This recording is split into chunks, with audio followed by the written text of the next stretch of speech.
લાજપોરની Juma મસ્જિદથી start કરીને તમને બતાવીએ છીએ. ભાઈઓ, આ મસ્જિદ તે તમે જુઓ, વર્ષો પહેલાં એક પુરાણી મસ્જિદ હતી જેને ગામના લોકોએ તેમ હઝરત સુફી સાહેબના દુઆઓથી શહીદ કરી આ નવી મસ્જિદ બનાવી છે.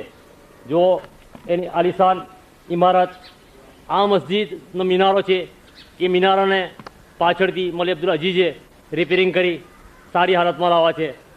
એના પછીનો એ મિનારો આ લાજપુર ગામની શોભાના અંદર એક વધારો કરે છે. આ મસ્જિદના પાછલો ભાગ છે, આ જગ્યા છે એ જનાઝા નમાઝ પઢવાની જગ્યા છે. અહીંયા ગામના લોકો જનાઝા નમાઝ પડે છે. અને પાછળ જે જગ્યા છે, જે બારીઓ દેખાય છે, એ જમાતખાનાની બારીઓ છે. અને એના અંદર એના બહારની સાઈડ આજે રિપેરિંગની ઘણી જરૂર છે. જો એ દીવારના ઉપર બધા સ્ક્રેપ પડી ગયેલા છે અને એને પ્લાસ્ટરની ઘણી જરૂર છે. એના દૂરનો સાઈડ જે દેખાય છે એ કબ્રસ્તાન છે. ભાઈઓ,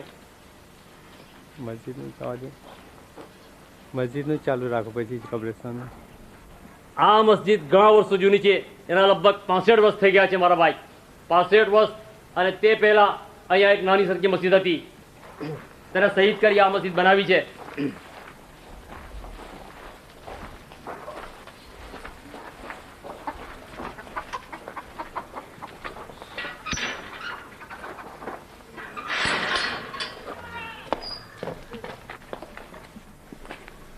આ જમાતખાનાની પાછલી દીવારો છે,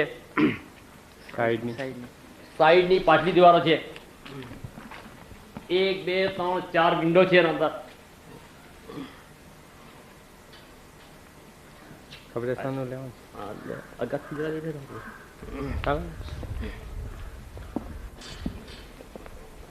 એના પાછલા ભાગ કિબલા રૂપ તરફ આપણી પુરાણી કબ્રસ્તાન છે. એ ઘણા વર્ષ જૂની છે.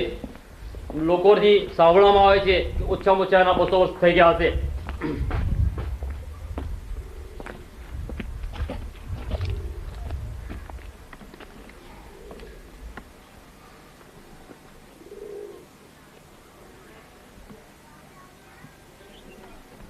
કબ્રસ્તાનના પાછલો ભાગ કોળીવારનો છે.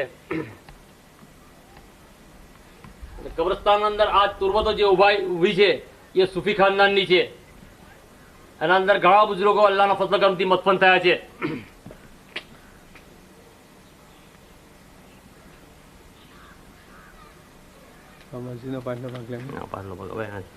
આ મસ્જિદનો પાછલો ભાગ છે,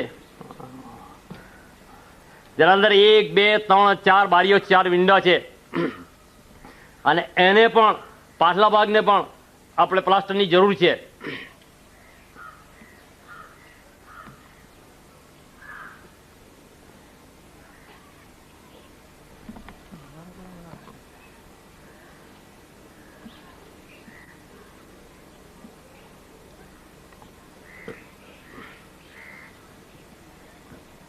નો બેન દરવાજો છે.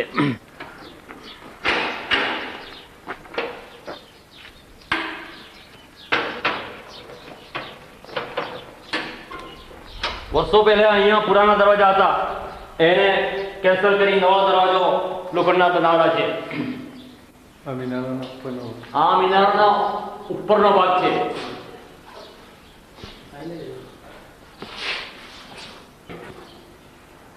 અને એ મસ્જિદની તામીર હઝરત મૌલાના મરગૂબ અહમદ સાહેબના હાથથી થઈ છે. લગભગ જેના આજે 65 વર્ષ પૂરા થયા છે.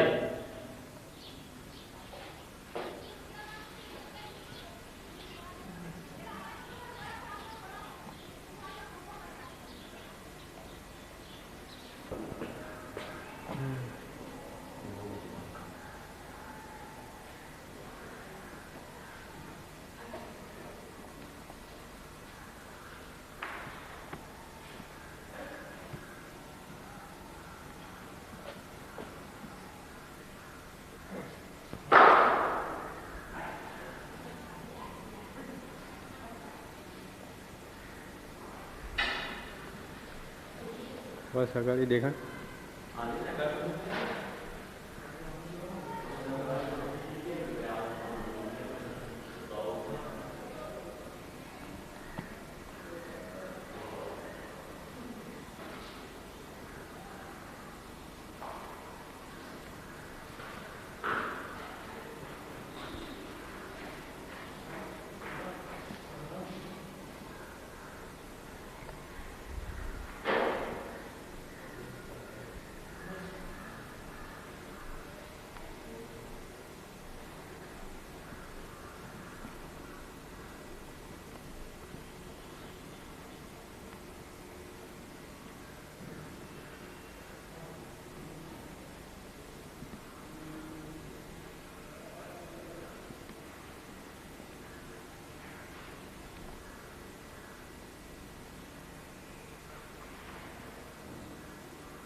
અંધારું છે ડાળ છે હા એ ચાલુ થાય ત્યાં ઉજાસ આવે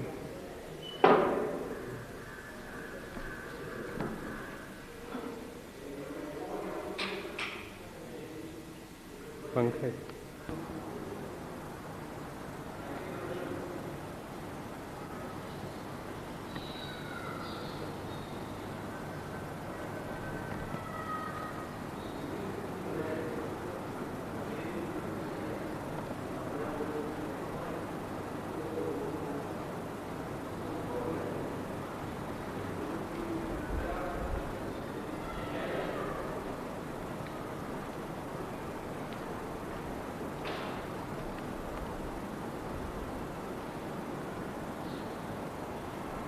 નહીં ને બહુ અંદર એટલે એમ તો ચાલે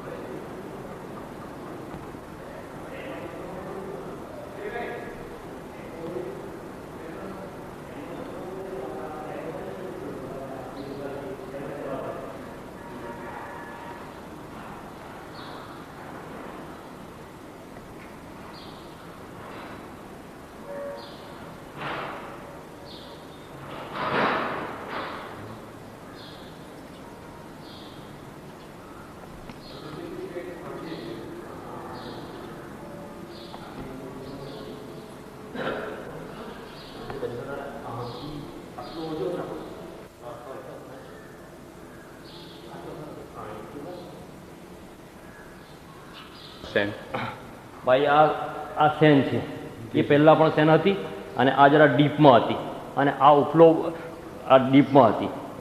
હવે જ્યારે મસ્જિદના અંદર મુસલ્લાની જરા તંગી પડી મુસલ્લી ઉભા રહેવાની તંગી પડી ત્યારે હાજી સુદ દાઉદે પોતાના ખર્ચે આ સ્લેબ ભરીને બનાવેલો છે. એના અંદરમાં હોજ પણ હતો.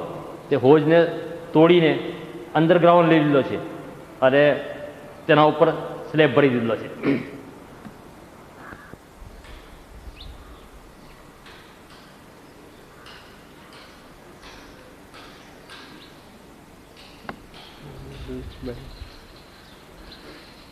અહીં પુરાના બાથરૂમ ટોયલેટ છે જે વર્ષો પહેલા હતા.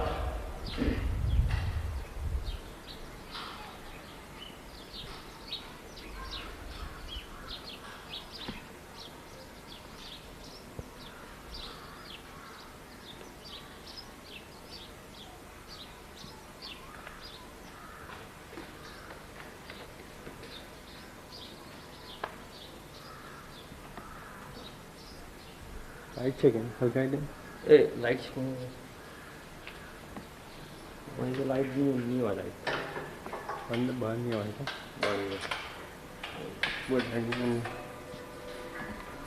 આ નવા બાથરૂમ ટોયલેટ એ હમણાં બનાવે છે. લગભગ એના 3 વર્ષથી આપણે બનાવવા 2 થી 3 વર્ષ.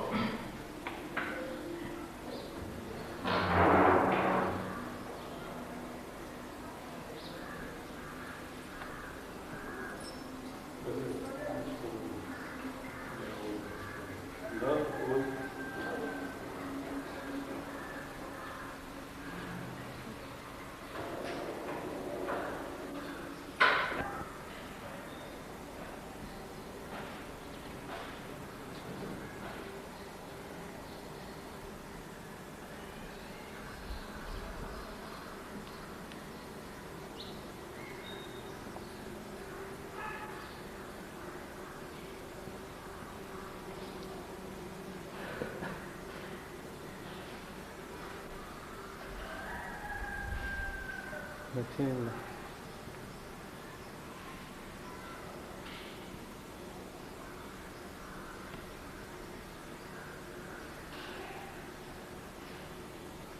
હા મસ્જિદનો કબ્રસ્તાનના સાઈડનો ભાગ કઈ નહીં એટલેથી બોલે તો ચાલે. ઓ યે એટલે આ જમાતખાનાનો ભાઈ બહારનો ભાગ છે કબ્રસ્તાન છે અને એને 1 2 3 4 વિન્ડો છે અને એના સાથે જ આપણી જૂની મસ્જિદ જૂની કબ્રસ્તાન છે. એ કબ્રસ્તાનના ફરતે દીવારો બનાવેલી છે. ના દીવાન હમણાં ઇન્સ્ટોલેશન કરે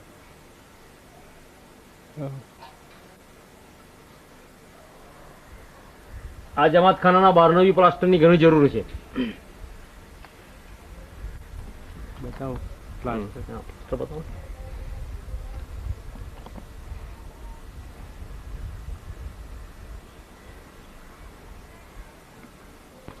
સ્વામિનારાયણનો અંકિત જમાતખાનનો ઉપલો ભાગ.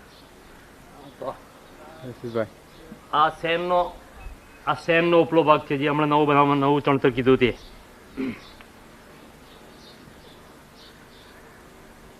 આ મિનારો છે.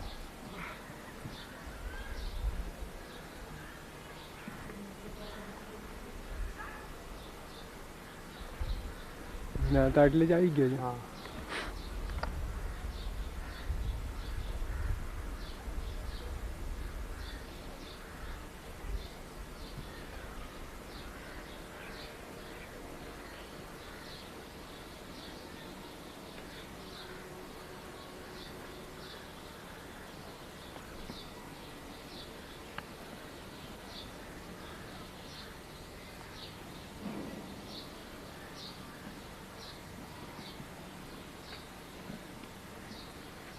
જમાતખાનાનું છત છે. જમાતખાનાનો ઉપલો ભાગ છે.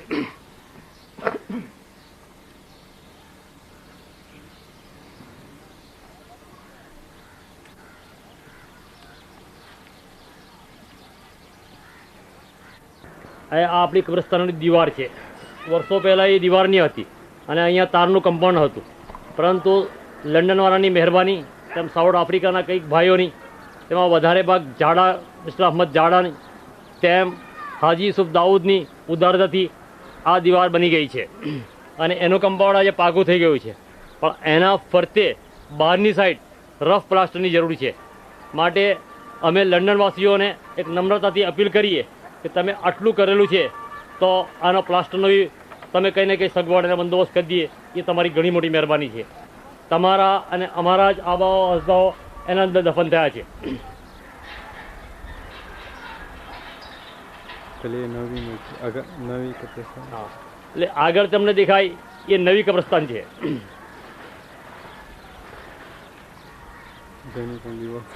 જેની પણ દીવાર પાકી બનાવી નાખી છે અને એ દીવારના પૈસા પણ લંડનવાસીઓ મોકલા છે.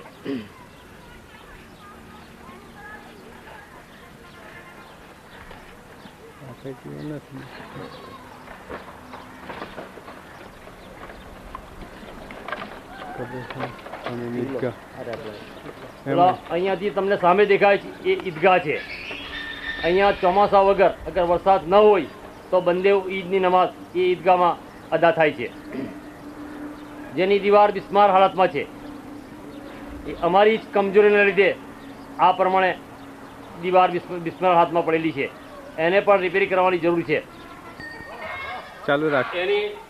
એના સામે આપણી ગેટ છે અને આ જ્યાં હું તમને ઊભો છે એ વર્ષો પહેલાં ઘણી ઊંડાણમાં ડીપમાં હતી, પરંતુ ગામના લોકોએ ગામના સહકારથી પૂરીને આ ઊંચી કરાવેલી છે.